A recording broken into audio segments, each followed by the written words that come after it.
Hello dear aspirants, good evening. Welcome to our YouTube channel. నేను మీ అల్లం సాయి కృష్ణ. ఇస్తే ఒక ఇంట్లో 100 వాట్ బల్బులు 4, 60 వాట్ బల్బులు 6, 40 వాట్ బల్బులు 6 ఉన్నాయి.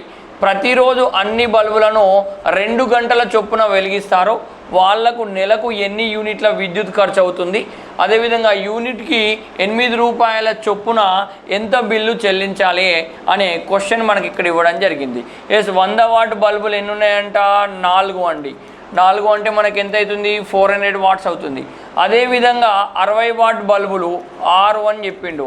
60 వాట్ బల్బులు 6 అంటే 60 × 6 360 వాట్స్ అవుతుంది.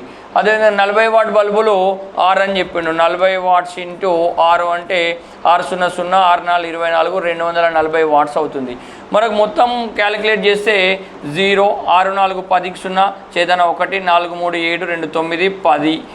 మొత్తం 1000 వాట్స్ అవుతుందండి. ఎన్ని వాట్స్ అవుతుంది? 1000 వాట్స్ అవుతుంది. ఇక్కడ ఈ బల్బులన్నింటినీ కన్జ్యూమ్ చేసుకునే కరెంటు 1000 వాట్స్ అవుతుంది. ఓకే, 1000 వాట్స్ అండి. ఎన్ని గంటల చొప్పున ప్రతిరోజు యూజ్ చేస్తున్నారు? 2 గంటల చొప్పున ప్రతిరోజు యూజ్ చేస్తున్నారు. కావున మనకి ఇక్కడ ఏమైపోతుంది? 1000 వాట్స్ను 2 అవర్స్కి తీసుకుంటే 2 కిలోవాట్ అవర్ అనేది అవుతుంది. మనకు 2 కిలోవాట్ అవర్ అనేది అవుతుంది. ఈ విషయాన్ని మనం గుర్తుపెట్టుకోవాలి. 2 కిలోవాట్ అవర్ అంటే ఎన్ని యూనిట్స్ అండి? 2 యూనిట్స్. ప్రతిరోజు ఎన్ని యూనిట్స్ కరెంటు కాలుతుంది?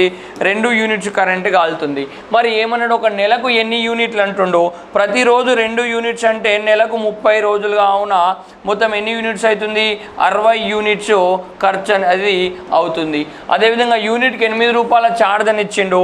కావున 8 రూపాయలు × 60 యూనిట్స్ అయితే 8 0 0 8 48 480 రూపాయల కరెంటు బిల్ అనేది మనకి ఇక్కడ వస్తుందండి. ఇది ఆన్సర్. Thank you.